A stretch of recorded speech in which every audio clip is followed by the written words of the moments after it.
walks to drive up on to level it. Yep. These are your fridge vents here. Of course, you don't need to get into them. It's just for service. But you do want to keep these clear of objects and stuff so the fridge can breathe and vent properly. Yep. You do have an outdoor shower here. I meant to grab your set of keys. Let me go grab one real quick so I can show you which key does what. Okay. Over here, you have, this is going to be your city water hookup, just like on your other unit. You do have 2 water holding tanks. So you have a drinking water and a freshwater tank. Okay. This is going to fill your drinking water, which is about 6 gallons, into a stainless steel tank. And then this is your fresh water, which is about 40 gallons, 45 gallons of water. And that's located up here. Your drinking water is between the axles. And then, of course, the 2 holding tanks on the back. Is it marked? They aren't marked. They don't come marked. If you want, I could add a label to it. It doesn't stick very well to this metal, but these are coordinated to the tanks. So the front one is going to be the general water tank, which is right underneath there. The middle one is your drinking water, which is right in the middle of the RV. To get into those, it's much like a locking fuel cap for a vehicle. It's going to be these keys right here. Those are going to be to open this. And then this fancy looking key here is going to be to open your outside shower, which has hot and cold water in it as well. The clicking you're hearing is the fuel pump for the furnace. It's a diesel burner furnace, so that clicking is normal. It's not anything wrong with the system. It's just the way that system has to operate because it's like a pulsing style fuel pump. What's the advantage of having a diesel furnace over propane? A lot more BTUs versus fuel consumption. It is quieter in a sense of the furnace inside is quieter. Of course, the fuel pump is louder. But diesel isn't affected by cold. It can operate in all range of temperature without losing BTUs. Whereas propane, the colder you get, the less propane capacity you have in the tanks because it's a gas. So it is a hotter furnace. It uses way less fuel than a propane furnace will. I have customers that only use about 6 gallons for the winter with diesel. So it is a little bit more efficient versus a propane, and they're going for more of a off-grid style system for these, so it does use less power than a normal propane furnace will. Okay. How long will that run on that thing? It depends on how much it has to run. Much like I can't tell you, the batteries are going to last such and such hours because I don't know how much of a load. A lot of our customers, they can go about 4 to 5 day trip with 1 tank of diesel. But it does not hurt to always take a couple gallons extra, just in case it has to run more. But there is a vent underneath here, the exhaust vent for the furnace. So you want to make sure if you put anything around this area, you don't want to melt it. Right here is your shore cord. It's a 30 amp shore cord, twist lock style. This is your tankless water heater here. This is just a service door. So if something were to ever fail, there is a fuse on here that you can always check. It's a glass style fuse, and then this is the main on and off switch. Only time you really want to turn this off is if you're putting it away for the winter. It does have a self-heating feature in it, so when you're out camping in cold weather, you want to leave the controller on because it has a temperature sensor. If it notices this boiler is approaching freezing, it'll fire itself off to prevent the boiler from freezing over in cold weather.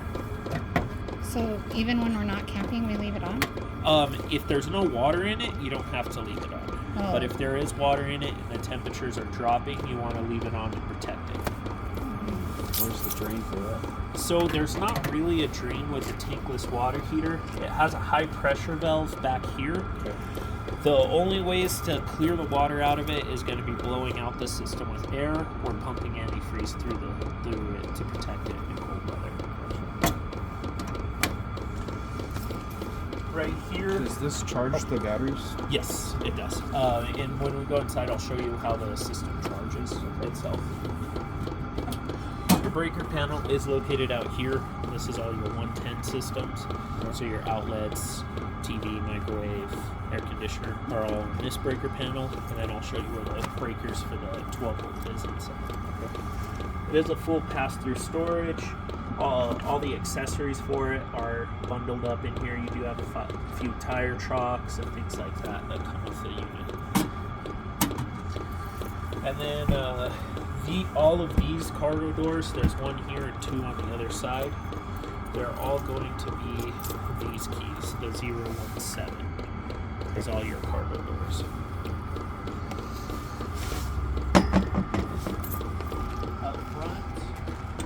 You have two storage bays. This one houses the diesel tank for the heater.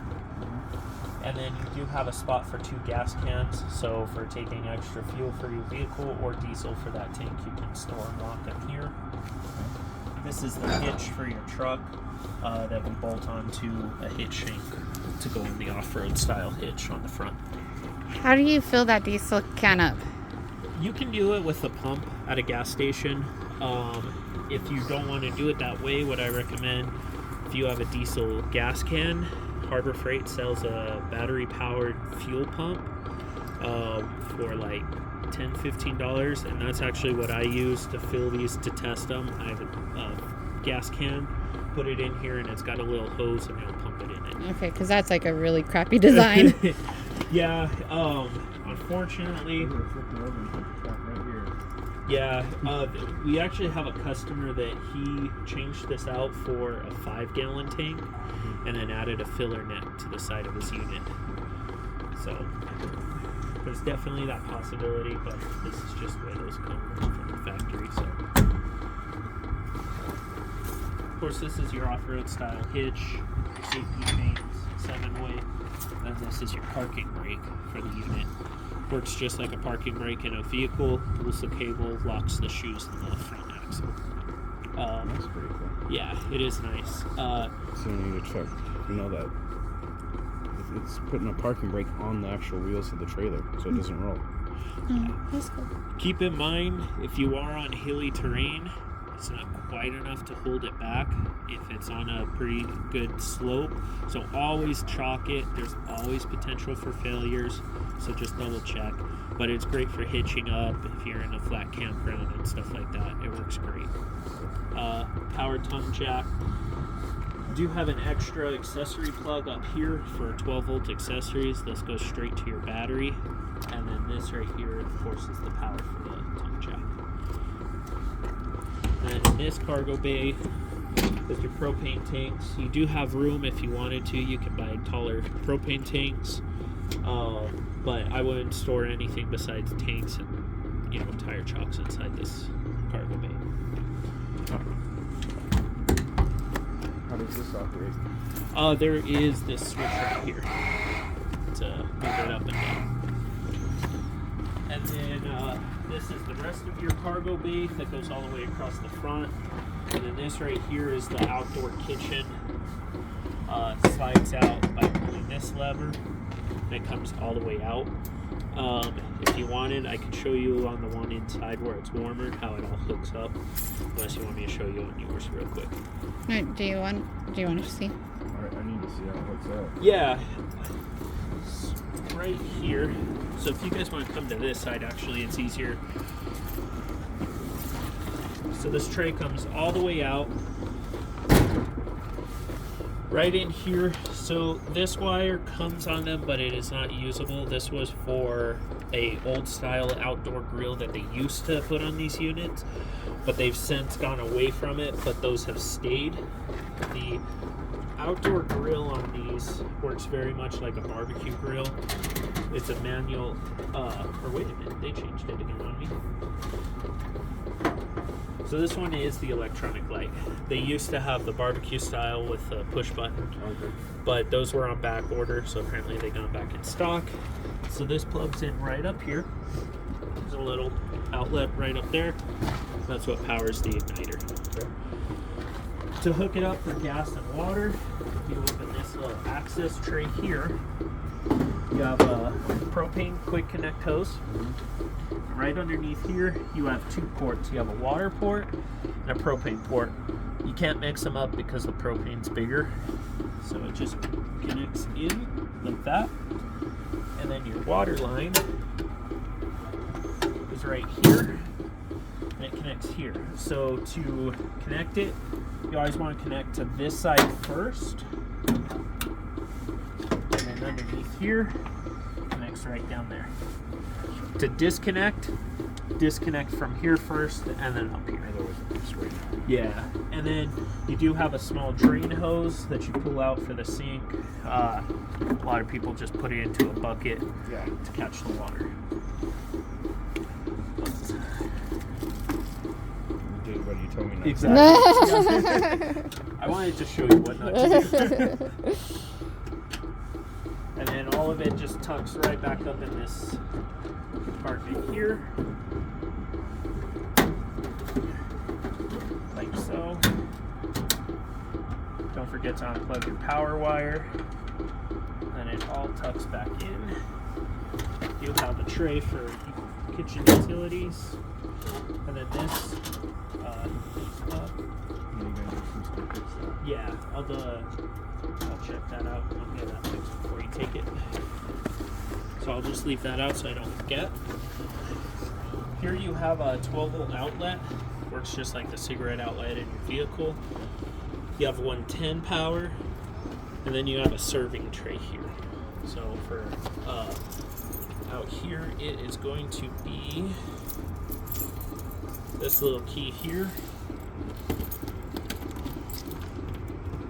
I don't think we actually saw that. Yeah, so you do have a like an outdoor Oh. tray, TV stand kind of thing. So, but all the protective plastics on it. That way you guys can have the satisfaction of peeling it off. There you go. We didn't see that. Yeah, it comes on the bigger units. It comes on the 17, 19, and 21s. That's kind of cool. And then these right here are the vents for the battery compartment, so you don't want to block them off because this is an exhaust fan. And then right here is a black tank flush. So if you need to add more water or flush the tank, stick a water hose in here. It is gravity fed. It's not a sprayer in the tank, so it works good to fill up. Like if you don't have enough liquid to evacuate the tank, you can use it to add some more liquid into it. The sprayers always clog up anyways. Exactly. Our sprayers were clogging up? Yeah, our sprayer hasn't worked since the 3rd time we tried it. I didn't know that. Yeah, you hook the hose to it and the hose just bulges, so no water goes in there. Oh, I didn't know that. But otherwise, that's it for outside. So we'll go inside where it's much warmer now. Before you go in, the keys that look like old car ignition keys, these are going to be your front door, and they work on both the lock and the deadbolt. Okay. Go ahead. You can take that in with you. There's plenty of room. I'll just save it. So to your left right here at the bottom, you have your fire extinguisher. It's a dry powder extinguisher. This is the control switch for the power entrance steps. So up all the way, it's going to retract them for travel. The middle turns it off. Down is to come out for use. Okay. Right here, this switch controls this Black Series entrance light. And then this right here is the inverter controller. Okay. So your inverter is also your battery charger. So when you plug in, it'll automatically switch over to charging the batteries.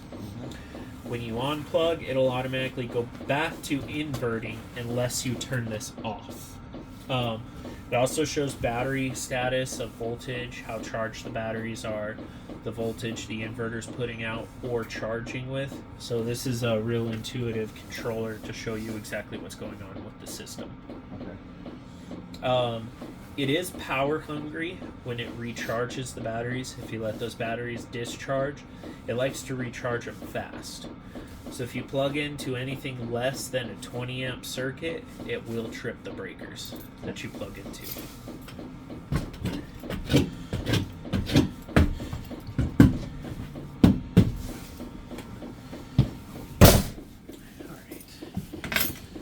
So, looking overhead, you have the headquarters of the system. This is going to give you your basically everything to do with the electric system, but it's only going to be for the 12 volt electric system.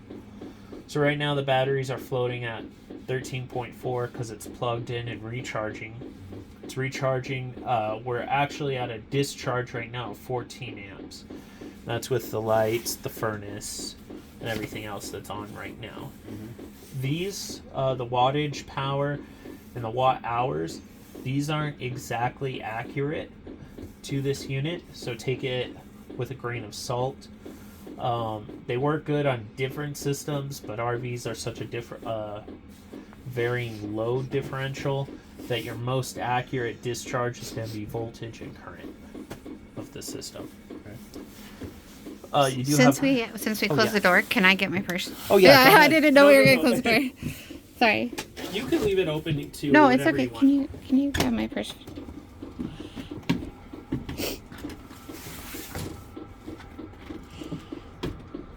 No, it's great that we closed the door. So, as I mentioned, you do have 2 water tanks, drinking water and general water, so you do have 2 separate water pumps. They're labeled real nice. Right now I have the general water on, just so I could show you how everything works inside here. This is going to be the drinking water, which comes out of this spout here, or this knob, and then this smaller spout at the back of the faucet is your drinking water source. Okay. Which we do have 50%, so we can turn that on, and then right out there. These gauges are all digital readout. They have a float sensor inside the tanks. So when it comes to the gray water and black water tank, maintenance is going to be key in keeping those tanks as clean as possible for that float to stay as accurate as possible. All of these are all push button breaker. So these are going to be all of the 12 volt systems in this unit are all controlled with these breakers. If one of these systems isn't working, this is the first place to go, and you just test, push them. If they're tripped, they'll make a small click when they reset. Okay. These are the light switches here.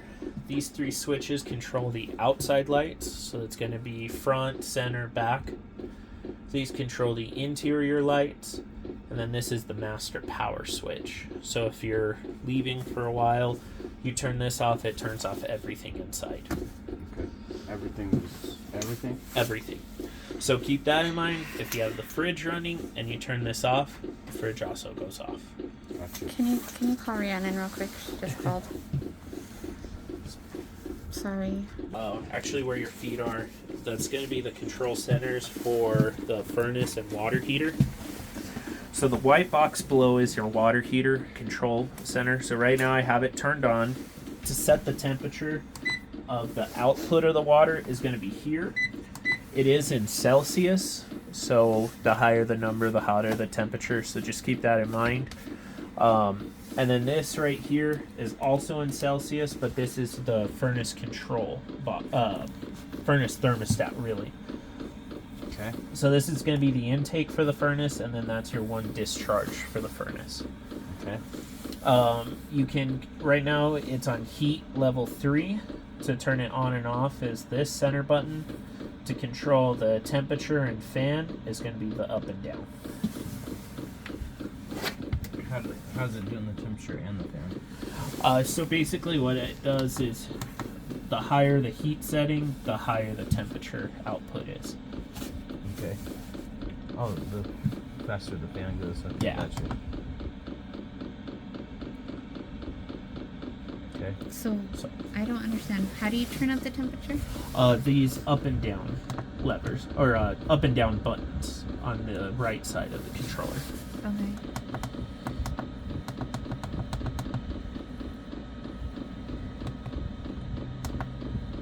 And then if you cycle all the way to 6, it'll restart back down to And those are fan settings, right? It's fan and heat setting. So the higher the output, basically, the more heat it's going to produce. Okay. Is this thermostatically controlled?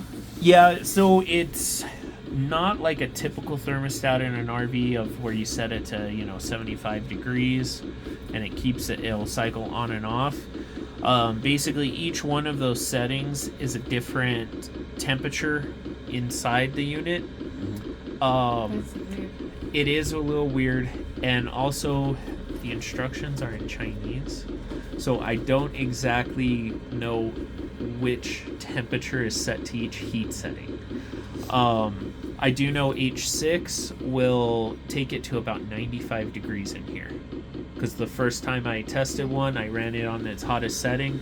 I came back in, it was a sweat lodge. I tested the thermostat, or I have a temp sensor, and H6 got it to almost 95 degrees in here. Okay, so note to self, don't do that. Unless you want to warm it up really fast, don't go to H6. Depends on what it's like outside. Yeah, usually This is what's E8. E8 means that it aired out. I say it's blowing cold. Yeah. So we are low on fuel in the tank. So most likely we ran out of fuel inside that fuel tank. I didn't have any diesel this morning to top it off. Okay. But I did have enough to warm it up in here and test it to make sure before it went out to Okay. you. So, so the radio controls, it doesn't have a stereo face like a normal RV. It's all Bluetooth. So right up, if you don't mind. So right underneath the bed to connect to the radio system, this is your Bluetooth module. Mm-hmm. So you just hold this button and it'll pop up on your settings on Bluetooth. It'll say U green, and that's your Bluetooth radio connect. And then you control all the volume through your phone. What's this? That is going to be the power. This is a power switch, power supply for the Bluetooth receiver. Mm-hmm. It's off. So, to tell you the honest truth, I'm gonna have to look back what this switch does. It's been a little while since I've been in the newer. That one actually, now that I heard the relays clicking, that turns on your outdoor speakers. Oh, okay. Yeah, sorry. It's been a minute since I've been in the newer HQs. Okay. So. And then you do have the indoor speakers and tweeters there. This is your subwoofer. And then you do have 2 outdoor speakers on this side. Okay. In that one is the diesel heater. So, of course, no storage in there. That's more of an access compartment. And then that's the access compartment for the backside of the water heater. Okay. You do have a small storage and drawer on that side, small storage and drawer on that side, overhead storage, and then closets, quote unquote, on both sides of the bed. But they do have a hanging rod inside of them, so for a jacket. And then you have overhead storage here, overhead storage above your head, and then overhead storage all the way around. Okay. And then, can we talk about this thing over here? Yeah, so that is your tank heaters. They're thermostat controlled tank heaters. So you have a heater pad on the general water, heater pad on the drinking water, and heating pads on the holding tanks. So when you get into temperatures that are hovering around freezing and you have water in any of the tanks, you turn this system on. You turn this system on and you set the temperature here. And that's for all 3 tanks? Yeah. And they're all thermostat. They have a thermostat built into each pad. Okay. So if one of the tanks is empty, it's automatically going to heat up really fast and turn itself off. It's not going to burn itself out. Gotcha. Yeah. So that's... And that's in Celsius. It's also in Celsius. Yeah. Okay. So that's the control for those. And there's water in there currently. Yeah, so the holding tanks are empty. The general water has 73%, and the drinking water is half full. Okay. If you want, I can drain them before you leave, Okay. so you don't have to worry about it. I was told you guys are probably going to be using it this weekend, so not to winterize it. Yeah, don't winterize it, but go ahead and drain it because the plans change and it might be next weekend. Who knows? Gotcha. But I don't typically winterize any of my. I blow them out. Okay. Yeah, that works. I'm just not I can't get past the antifreeze part, man. Right. No worries. When you're blowing this one out, because it does have a tankless water heater, you do want to, when you're blowing out the hot side, when you think you've done it enough, shut it, open it back up again. Okay. It doesn't hurt to spend a little bit more time on the hot side. Okay. It doesn't really have like any low points because it's a coil style burner. So you don't really have to worry about like a big pool of water sitting in the bottom of the tank. Okay. But just when you think you've done it enough, just do it one more time Okay. with the air. And it does a really good job. If there's just a little bit of water in it, obviously as long as it's not solid, it can expand and break something. And where are those ports to blow in? So you would just hook up to the city water and blow through the city water side. Okay. Yeah. So your other one had the ones underneath the steps that I could. Yeah. This one's a little bit different. This one doesn't have low points on it. Okay. So just hook up through the city water. Okay. You do have pantry here. Some of your paperwork's in here and here and here. It's kind of scattered through the unit. They are a push style. They have this little push here, and then the latches are spring loaded. So when you push in, it'll pop out at you, and then you can open the cabinet. And all of the cabinets are that way. You have to kind of right in the middle of the door. What's that? That is your TV antenna. Okay. So it does have a signal booster on it. So obviously right now you're getting 3 bars. You can adjust it side to side. So like right there, we got 4 bars of service now, back down to 3. So that's gonna be your TV antenna. If you don't want power consumption, you can turn it off. Okay. But to get the best reception out of it, you turn it on. Okay. And then that's your vent tube for your overhead vent. So just, if you're putting stuff in here, don't shove anything, break that tube. Your overhead vent does have fan and light. It does have kind of like a spool up, so it's not an instantaneous fan, but it does move quite a bit of air out of the unit.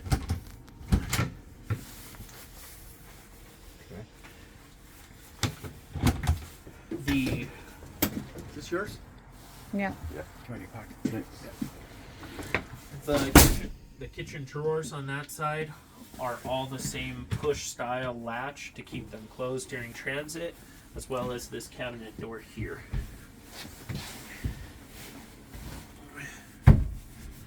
I just gotta remember which side the push button's on. Underneath there is going to be the plumbing, miscellaneous lines and things like that. This is going to be your drinking water filters. It's a 3-stage filter. You have a paper, a net style, and an activated carbon filter in these for just the drinking water. It doesn't filter the city water. Okay. You do have bypass lines. So to winterize it, of course, you would open this, shut this one, pull all of those out, and dump out the water, throw away the filters, and then open it and let the water drain out of the faucet into like a little bucket out of this line. Okay. And what you can do is there a push button or a push clip. So you just push that little collar in with the line, and then it'll pull out. Okay. And then just open the faucet to let the water come back out. Okay. Those filters are recommended to replace every season or every 6 months, whichever comes first. Okay. And then these are going to be the lines to your outside shower, which is located right there. Underneath here is your 2 water pumps. So one water pump is city water or general water. One water pump is the drinking water. Okay. So when you're winterizing, you do want to get the water out of these units as well, so they don't crack.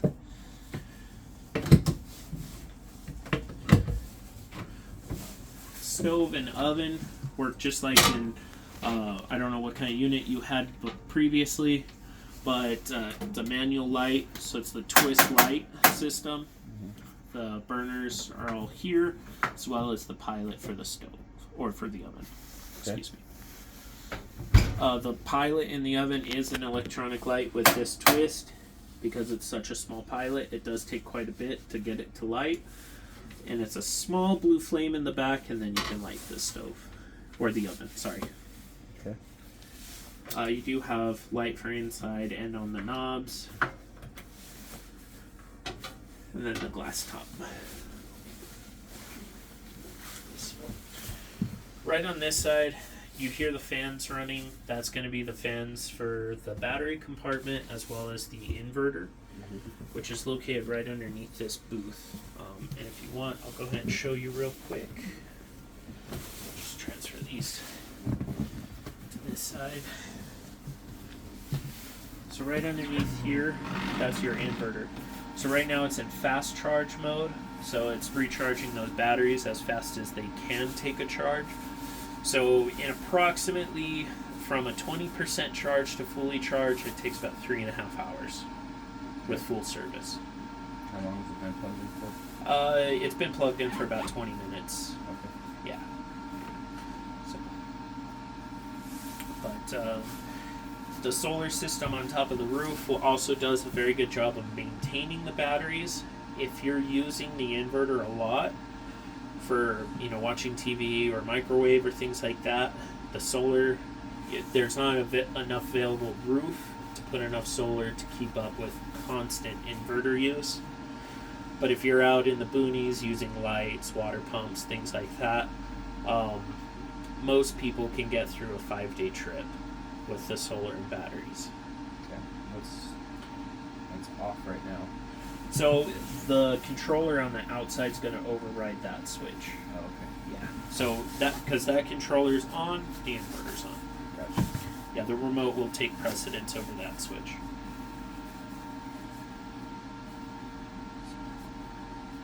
And then What is that over there? that's your carbon monoxide propane detector. So if that goes off, it senses monoxide or propane inside of the unit. Okay. Sorry, ours looks different. So. Yeah, they come in a couple different styles. They all do the same function, and they all have the same button on the face to reset them. But they just look a little different in each one. And then that little box right there, that's your breakaway cable. So in the event that this detaches from your truck, that's the battery that powers the brakes to stop it. Okay. And that's about it for in there. Of course, you don't want to store anything in there, so inverter has plenty of air to breathe and stay cool. And then this table does collapse down into a bed by pushing this and then just pushing right down in the center. And then it'll come back up on its own. Underneath this side is going to be all of your batteries to the unit. So, or battery, but it's a 400 amp hour battery. You have, these are the major system breakers. So this breaker controls all of that stuff up there. It feeds all of that stuff in the headquarters. This one is going to be coming from the jack and charge line of your vehicle. This one is your solar system, and then this one is the inverter. So if the inverter ever never turns on, come check this side. And if the system, if one of these breakers are tripped, it's going to look like that. And then just flip the flag back up to reset the system. I thought I remember having 2 batteries in here. So they don't have, this one doesn't have 2 batteries because it's one big sealed battery, which is the same capacity but it's actually slightly more capacity than the 2 batteries. This is almost 400 amp hours of battery. Oh, in okay. Just this one. I thought I remembered him saying like there was 2 batteries. Yeah, so the previous generation came with 2 gel style batteries. Then they started going to these batteries because these are a little bit more rugged and more capacity in them. And it takes up less of a footprint and weight. Okay. So if you are ever long-term storing this, if you turn this all the way off, you turn off everything in this system. So there's going to be no draw on the battery, but the solar system will continue to charge the battery, even with this switch completely off. So no need for a trickle charger. Nope, the solar will take care of it for you. Okay. This battery, though, you can dictate what you want to power. So right now, straight up and down, it's powering everything. If you turn it to the left, it'll only, the right. I'm looking at it upside down. If you turn it this way, it will only control the 12-volt systems of the RV. So it's going to be all your lights, your furnace, water pump, fridge, things like that, and no inverter. So if you're way out dry camping and you want to make sure that inverter doesn't inadvertently come on and discharge, you can do that. But keep that in mind, if you do that and you plug in, the inverter will not recharge the batteries. Okay. So you can do that to control the power consumption in it, but most of the time you just leave it in this position. Okay. And then the solar controller is right here on this wall, this white box here. And then it has status lights as if it recognizes battery, panels, and charging. If one of those lights are flashing, that means there's a fault in that system. Okay. What are all these other modules? So all of these are all the light modules. So those switches are wireless, and these are the receivers to turn the different lights on and off. Okay. If Oh, sorry, go ahead. Oh no, it's okay. If in the event one of those switches fails while you're out somewhere, these all of these controllers have a button that you can manually turn the circuit on and off with. Okay. So if you get out somewhere and that stupid switch just doesn't want to work for you, you can always come down here and turn it on or off. Okay. What is this module right here in front? So this one is going to be the solar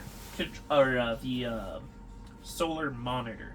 So it's going to show how much power is coming from the solar panels, how much power is going into the batteries, and things like that. So you can tell, well, right now it's not going to be very efficient because we're in the shade of the building, but we pull it forward out into the sunlight, you'll notice the watts go up because there's more available power to the panels. Okay. So you can monitor the performance of the system through that.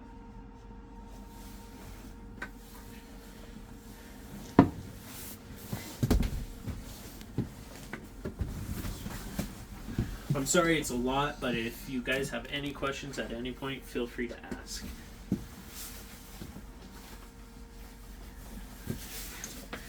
And then your TV operates just like the one in your previous unit. It's all 110 powered, and it is powered off the inverter. The microwave's also powered off the inverter. The only thing you can't run off the inverter is going to be the air conditioner. Yeah, I already saw it. I'm making a list in my head. Okay.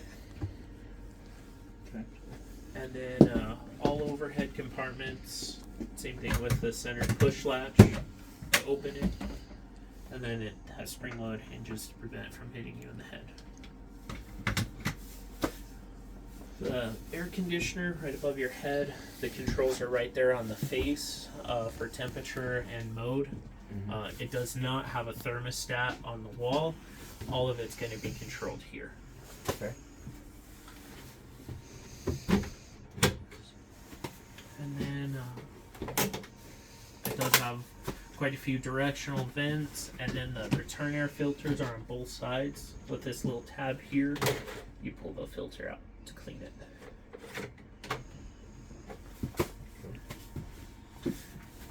I'm not sure what brand you had in your previous unit, but this one's a Dometic. It's quite easy to use. It's on and off. Right now it's in auto mode, so it's going to search for electricity first. If electricity is not found, it's going to switch over to propane. If propane's not found, it'll start beeping at you. Yep. And then for gas only, of course, is the button pushed all the way out.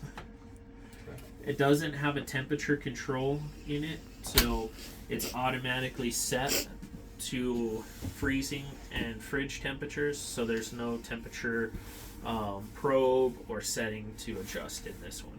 Okay. And then back here, the shower on this side, you do have the adjustable shower head. The valve works just like one in your house. Hot, cold, mix. You do have a light and fan in the shower, and then a full privacy door.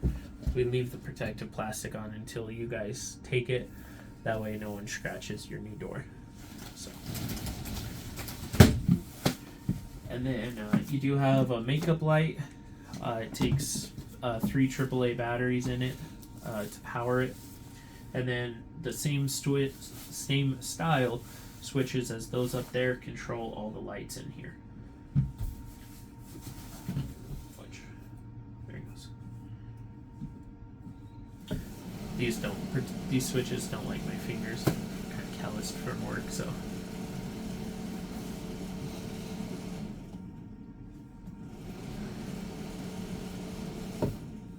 They are wireless, so they do have a small delay to them, and versus an instant switch.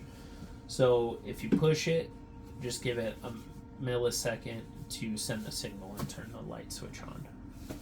Okay. And then you do have storage all the way across, just like in your bathroom. You do have an outlet in here, and then you do have a clothes washer. It's a cold only washer. It does not run off the inverter. It will only run if you're plugged in. But all the settings on the front, it does quick wash, things like that. All the owner's manual and everything is inside, as well as the protective plastic for shipping. Is it already hooked up, or It's already ready to go.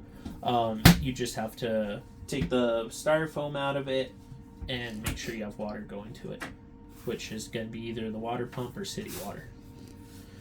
And then to winterize it, you'll need since you do it with air, if you use it to winterize it, you turn on the air, turn it on, and on any cycle really, and when it starts filling, you'll hear the air blow out the water from the valve. Okay.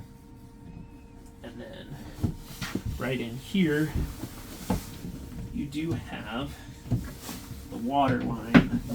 Oh, there's a handle on the top. So there's a drain line down here. That's the drain line from the washer. And then you do have, this is the water supply line, as well as a butterfly valve. Okay. So if you know you're not going to use it, you can always turn that off and not worry about water going into it. I'm gonna winterize it, yeah. So. And then the toilet is pedal flush on the side. All the paperwork's inside of it. And it works, I'm sure you probably have a very similar style in your previous unit. And then last, right above us, is the smoke detector. Same thing as the carbon monoxide. It's a 6-year lifespan, so about 5 years from now, plan on replacing these. Okay. And then otherwise, that's really about it in regards to how all the systems in here work. What I always tell customers with the Black Series, go home, play with it, start turning on switch after switch, explore cabinets and things like that. They are a little different than a normal RV, and the inverter, the off-grid system, the 2 water pumps, things like that. But if you spend a little bit of time just familiarizing yourself where light switches are, what this does, what this door opens, it'll be a lot easier to use.